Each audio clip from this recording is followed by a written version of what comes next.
In this video, we want to talk about jobs and employment and earning a living when you live on the Sunshine Coast. I think a lot of times we show, hikes and real estate and fun stuff here that is fun and awesome. But unless a person is independently wealthy, they're probably going to need some kind of a job to pay bills, feed themselves, pay a mortgage, or pay rent. And so we kind of want to focus on that a little bit to give everybody a good idea of what you can really expect if you're going to relocate to the Sunshine Coast. I guess just to start off a little bit too is talking about the housing situation here. Prices for houses are very expensive and they gone up 40% in the last year. 30 or 40% the last year, yeah. So yes, the cost of living is high here and there's not necessarily a lot of livable wage jobs. So you have to really think and plan about what you're going to do when you come here. Mm-hmm. If you're going to find a house, and then when you're moving somewhere new, maybe you vacationed here, so then you like it. So that's kind of ideal. Or then you come as a renter first, and then rent for a little bit, and then really settle in and decide, yeah, I like this, and then buy a home. But all those options are really hard right now because being a renter is hard. The supply is very low, and buying a home is hard too because you pretty much homes are sold before they're listed. There's 10, 20 offers before it even hits the market. So it's kind of ridiculous right now. So yeah, I think we'll get more into that in another video about housing costs and kind of do a state of the union, I guess, on what we see as the housing challenges on the coast. But Val's right that when you're coming out here, you just you really have to be aware of what it's going to cost you to live and then be able to look for income that can support that lifestyle that you want to have when you come out here. Mm-hmm. Maybe you're in a position that you've got, $700,000, $800,000, $900,000 that you can drop on a property and it's not really a concern. That's fine. But yeah, for I think a lot of people, you're probably gonna have a pretty big mortgage payment or a pretty big rental payment and income has to be able to support that. Just kind of to finish off that end of it is we do have people working here already that actually have been displaced and they're renters and then they just can't find another home to rent because their landlord has decided to sell their home. And so then they're actually having to leave because they're not finding something else. So they have a job, but they don't have a home. That's right. Anyways. Yeah, it's a tough time for a lot of people and especially renters right now. Mm-hmm. Man, yeah, it's just an ugly scene out there. But if you are coming and you want to work, there's a lot of opportunity for work and for tradespeople especially, right? For construction, for building. There's a lot of building going on. You kind of have basically three options, right? When you come out. Okay. Is that you can work for somebody else, you could start your own business locally, or maybe you're going to commute back and forth to the city. And I always think that the commute back and forth to the city, I think sometimes that's the story we tell ourselves. That won't be so bad. The truth of it is that it's an expensive thing to commute back and forth, and it's a big time commitment to ride that ferry every day. And then you're at the whims of BC ferries. It's entirely possible that you'll be sitting in traffic or waiting a sailing or two sailings, especially in the summer. Then all of a sudden that commute can easily turn into 2-3 hours each way, which makes for a long, long day if you're working in the city. So if you're going to commute, there are people that do it. It is viable, but just go into that with your eyes wide open. Yeah, especially if you have a family and it's a long day away from the family. You're leaving early and you're coming back late, likely after supper. That's right. So it's a long day away. If there's any upside to the pandemic, it would be that maybe some of those employers are more open now to remote work, that maybe you don't spend all day, every day in an office in the city. Maybe you're going in a couple days a week or a few times a month or something like that. And I know right now there's a lot of that going on, not just here, but kind of everywhere in the world. And we'll just have to wait and see if that actually, when things return to some semblance of normalcy, if that remote work is something that stays, or if it's going to be, if it was just a fad and you're going to be expected to go back into an office. Yeah, I definitely wouldn't count on being able to stay at home and work, even though companies have managed that way. I don't know. I just see companies wanting back a hold or a finger on their employees and say, come back in the office. Well, the thing that would concern me if I was working remotely like that would be that right now it's something that the company has to accept because what are your options right now? When life goes back to some kind of normalcy, my fear would be that an employer that's thinking this person's going to work remotely, why don't I just hire somebody overseas that'll work for 20% the wage? And so your options are going to be to make the wage and commute to go to work, or they'll just outsource it to somebody cheaper that lives someplace else in the world. Right. Other than commuting back and forth to the city, then the next one would be working for somebody else here. Mm-hmm. And I think kind of the big ones here would be, like Val touched on at the start, like the service industry. So working in a restaurant, a grocery store, something like that, something tourism related. Right now, as we record this, that's not great because we're on lockdown all across the country. But again, when the world eventually goes back to normal, then that's a big part of it. You also have a lot of healthcare, right? Yep. Like there's a hospital here. Yep. You have like assisted living, seniors living, that kind of thing, home care. So there's that as well. Definitely a lot of need for nursing, for home care, for would it be palliative care aides. There is definitely an older population here, maybe a little bit more than other places in Canada. Pretty high percentage of older population. So definitely the need for care. Mm-hmm. Mm-hmm. And I know that the Doctors Association group, whatever it was here, before things got really bad here in this third wave for us, they were saying that, we need doctors, and this is a nice place to come if you need to practice. So if you've got something in the medical field, this might be a good fit for you here. And the last one is the option that Val and I took is that you are self-employed, you bring work with you, or you make your own work. Figure it out. Exactly. And when we moved here, we were working from home in Edmonton already. Val was a mortgage broker and I was doing some social media marketing freelance stuff from home. And we were in a fortunate position that any place we went, we could work from any place we went, provided there was phone and internet access. And this ticked those boxes. Mm-hmm. So we came and we did that. I voluntold Val that she was going to work on my new project here, which was like a hyper local website / newspaper. Our happiness level aside, I think the business itself, did fine. Yeah. I think there was room to expand, but it just was overwhelming the amount of work we were doing to make a go of it.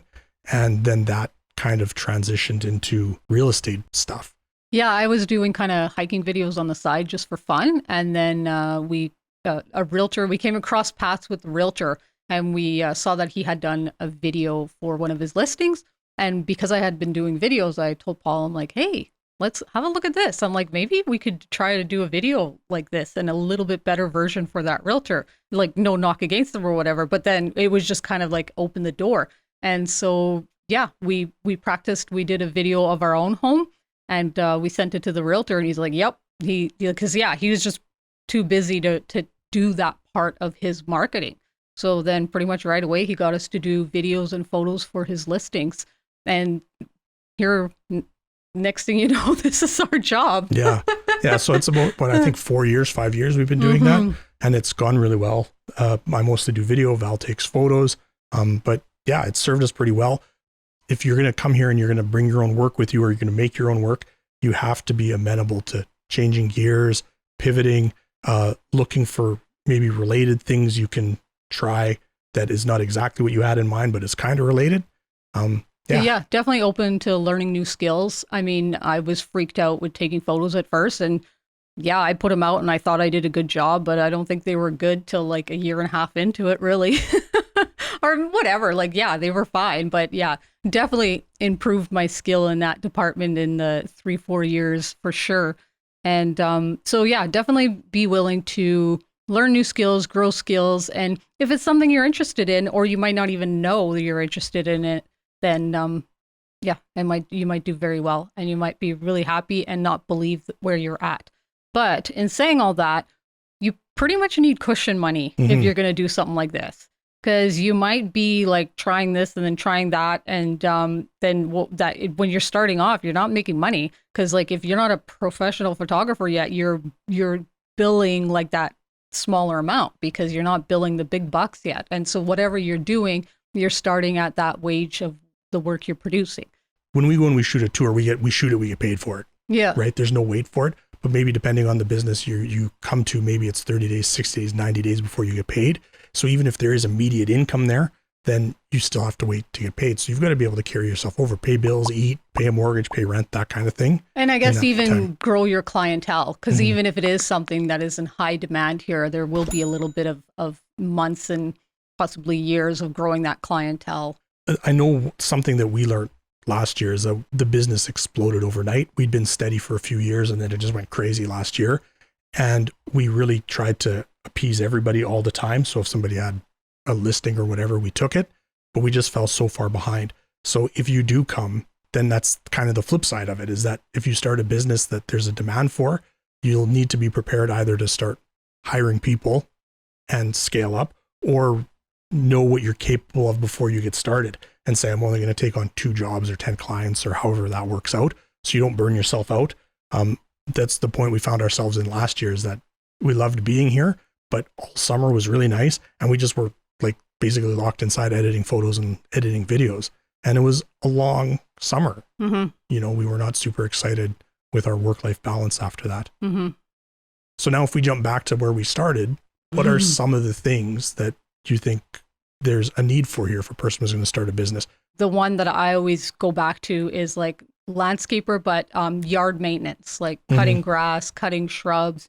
We live in a warm coastal climate here. Stuff grows. Like you're constantly needing to do your gardening and do your yard. Yeah. And for like single family homes and also for stratas, for a lot of like commercial places as well that need gardeners, tradespeople. Because even the other day I was taking photos at a home, and I was in the yard, and the neighbor lady says, "Oh, do you do gardening? Can you come do gardening at my home?" And like, yeah, there's a lot, like in her situation, she lost her husband and he was more the person who looked after the gardening. So then you do have widowers that want to stay in their home, but that don't want to do their gardening or can't, or it's a little bit much. And so definitely all kinds of stories like that. Construction, building decks, handyman, repair person. Yeah, a lot of people just want like upgrades or putting a second suite in their home, or putting a second laundry in their home. And those little one-off jobs there's a lot out there that if you're a repair person or handy person, you could do. Cleaners. Oh, definitely cleaners. And then, yeah, even with all the homes flipping right now and selling, there's cleaners demand, people moving. Airbnb, that kind of thing. Yeah. So lots of demand for cleaners, and we hear lots of realtors and Airbnb owners, they either can't get the cleaners or they're on a long waiting list to get the cleaners, that it's going to be days or longer before somebody can come and take over the property, look after the property for them. So those are ones that maybe you don't need a huge amount of capital to come in and start. And if you had money to invest in something that we realized a few years ago was that we could probably use another body shop on the coast. I was just going to say that. Yeah. A body shop that is like ICBC approved or whatever, so that your claim can be covered. Yeah, that if you have an insurance claim through the province, then yeah, that they can do the work on your car. Because I think that was 4 years ago that I had tapped a deer, not bad to really screw up the car, but enough that it couldn't be left the way that it was. And when we had gone up here, we phoned the one repair shop here in town that's ICBC approved, and they wouldn't even look at the car. They're like, the waiting list is like months. Yeah. So don't waste our time, don't waste your time. So we called another one in Seashelt, and he said, bring it, and he would look at it, but it was months before we would get in. And in the end, we ended up calling the city, calling a shop in the city. And it wasn't that we wanted to spend money not locally, but just the idea of having the car like that for 2 or 3 months while we waited our turn to get in just didn't make sense. And when we called the city, within, like, I think it was like less than a week, we had the car in the shop. And, so it went relatively quickly. So yeah, there's probably an opening like that if somebody was so inclined to come and start a shop. The thing with that is just finding a space to work. Yeah. And then that makes me think of commercial rents, like just like that residential rents are high and hard to come by. Well, commercial rents are maybe not hard to come by, but they're high. And so you wouldn't think in such a small town, but they're high. So you just really got to do like a business plan and factor that in if you're going to operate a business here. And it's really sad, but in the 6-7 years we've been here, you just see such a high rotation of businesses that don't make it to 2 years. And they maybe didn't do a good enough business plan. And the expenses are just too high, whether it's rent or there's not enough customers or clientele. Or just can't get staff. Yes, that's true. That's a really good one too. For restaurants have been really frustrated with staff because it's you can't pay your staff $1 million. And so then it's like, it's hard for them, the staff, to stick around and be able to afford a home or a place to rent. And it's a big circle. Yeah. And talking about restaurants, I think that's one that a lot of people have a dream of, that they want to come and they want to own a restaurant overlooking the ocean. And they have this romanticized version of what that's going to look like. But the truth of it is, I think it's a meat grinder out here. It's seasonal. Like, it's very, like, we could get pretty quiet here in the fall. Like, what would you say, September till April? And a lot of places do kind of shut down a little bit during that time. We do see, like, in January, that restaurants will, like, close the doors for 3 weeks or a month. Yeah, take their time off, because if they're family run, and then that's their opportunity to take a couple weeks off. Yeah. So that if you're thinking that you want to come and try your hand at running a restaurant, I don't think this is the place to learn. The people that are here that are good at it, man, they were experts in Vancouver or really big markets, and they know the ins and outs, and they know how to make money at it. And to come here and try and figure out how it works when you're paying $4,000, $5,000, $6,000 a month for a restaurant, man, it is an expensive learning proposition. That commercial rent. Yeah. And so if you can afford your space, if you bought your space and you can cover your expenses that way, that's really the way to go, because then even if you're just cutting like breaking even with the restaurant, then you own the property, and then property values only can go up, because live on the coast here. Well, not only can go up, they can go up and down, but whatever. But at least you have a property to show for it when you go to sell. That's the thing that we see over and over again, is that overhead for rent, that just kills businesses. Yeah, that's really hard to make that. So So if you can work from home, I guess. Yeah, that's just going to say. Well, any skills from home that you can do online, like professional, or like, especially now with Zooming and a lot of stuff you can just do from home. Yeah. So like Val was a mortgage broker, and that worked fine. Maybe you're like a graphic designer that you can work remotely, that kind of thing. So I think certain things lend themselves to working remotely. And then going back to the body shop, if you were going to end up buying a place, then maybe you're looking for a spot that's a little bit rural that you can run a business on, or you can put a shop on. And so you only have that one payment, your mortgage payment and your business, the overhead for your business are all one thing, 2 sets of utilities and everything that goes along with it. Right. Yeah. But that would be our advice. If you're going to come and you're going to start a business, try and start a business that doesn't need a physical location. And if it has to have a physical location, try to figure out how you can incorporate that at your living space or on your property. Yeah, as long as your home is zoned for business as well. Yeah, that's right. The other thing with owning a business here, or if you have a certain skill set, is there are a lot not-for-profit organizations that can come knocking at your door and kind of want freebies of your time and effort and your skills, which is fine because you want to become part of the community and you want to help. But the truth is, chances are you're just starting off and you're really grinding and you're not making ends meet for the first 2 years, and you're just trying to get by. And then to give out all this free time and skills for a nonprofit is not maybe something that you can say yes to. So you have to be ready to say no to this kind of stuff at first. And maybe it maybe does open doors for you, but just be careful of your time and know that you're not being a jerk if you have to say no. Otherwise, you're just not going to be able to eat yourself when you're doing all these freebies, because there's a lot of asks. When you're starting a business, you're doing a lot of work for not as much compensation as you want to begin with, right? Because everything falls on you. Yeah. You're doing the work, you're doing the marketing, you're going out there and you're doing the selling to try and get clients. If there's some kind of an asset that you've got, you're doing repairs, and it just all falls on you until you've grown enough that you can have systems in place, or maybe an employee or something like that. So then at first, when people come looking for something, it's really hard to try. You want to participate, right? And you want to give back to a community, which is great. And if you can, you should definitely do it. But if you just have to be a little bit selfish with your time at first, out of self-preservation, if nothing else. Yeah, so that you can get rolling, and then you can in turn give back once you're good to go and rolling. If you decide you're going to move out, definitely have a plan in place for employment, whether that's working for somebody else or working for yourself.